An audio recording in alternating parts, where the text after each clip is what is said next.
This is the Typewriter Holiday Elements Clear Stamp Set from Memory Box. This high-quality 6 by 8 inch clear stamp set features 15 different holiday elements perfect for holiday stamping and projects.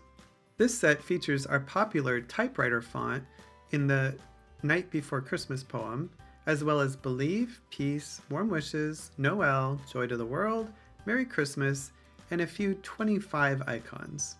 We're also going to be using the Bold Christmas Greetings set, which has a number of different greetings in it as well, in a cool brush script. It also has this great striped element, which we'll be using in today's card. Now when you stamp this out, you can see that it stamps out very crisply, which will be great for a number of backgrounds. But we're going to do something that's a little bit more distressed, where some of the image comes through and some of it does not, and it'll help create a distressed background.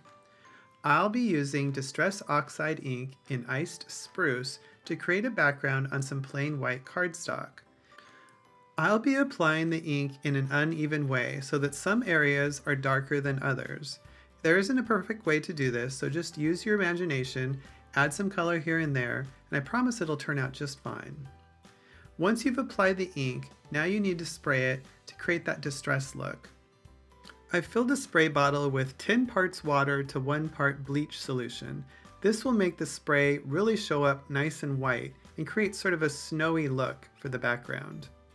You'll want to let that dry completely before proceeding onto any stamping. Once dry, use a stamp positioner to create a stamped image on the background. Again, I want you to see what it looks like when it's not evenly stamped. So I'm missing some of the areas as I'm inking up this stamp, so you can see that the words fade in and out once these things are stamped out. I find that this step is helpful in achieving this uneven look, and some of the ink may be left over for the next stamping, which just adds to the distressed look of the final project. Now go ahead and position your background in the stamp positioning tool and stamp it. Again, you want to ink the stamp unevenly so that some of the words get stamped and some of the words do not. Now when you take a close-up view of the final stamped image, you'll see that some of these stamped words are in open white spaces and some of them have fallen on that background. And there's a lot of texture that ends up happening that way. The spray and the color and the in and outs of the words really make the background interesting. Now go ahead and trim it down to the size of the A2 card. You'll want to line it up so that the words are more or less straight horizontally, and then just trim it down so that it'll fit onto the card. Now a background like this really lends itself to a collage style type card, so I'm going to use the new dove circle to create a design element on top of that background. I've cut it out twice, once in white cardstock and once in a dark gray cardstock, and I'll combine those to create the design element. I'm also going to be using the holly collage. I'll use this to add a little bit of color towards the bottom of that background, and it really is going to make everything on top of it stand out. After I've used the holly collage to cut out the holes in the background, I'm going to run that through the die cut machine with a few shades of green cardstock so that I get a bunch of holly leaves to play with.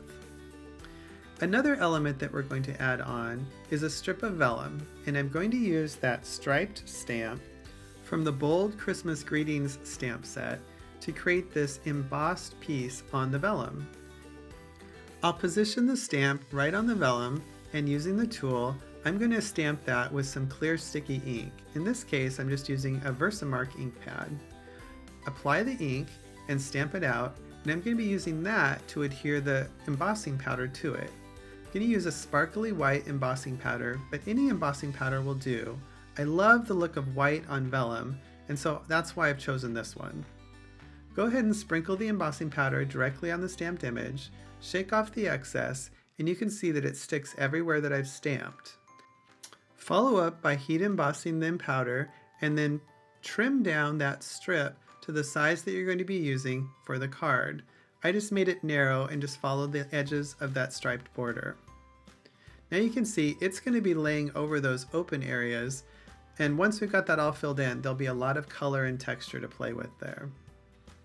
I've trimmed out a second piece of cardstock the same size of the background, and that's going to help us put all of those leaves in just the right position. I'm just putting a dot of glue inside all those open spaces and getting it ready for me to insert all of my leaves. Now, as you can see, I laid out all of my leaves in the position that they're going to be taking onto the collage. This way I can mix up the greens a little bit. You can put some of the lighter greens next to the darker greens, just so that not all of one color is next to each other. And just put those on there. Just a few dots of glue is enough to keep those things in place. And you're just putting them in like a little puzzle.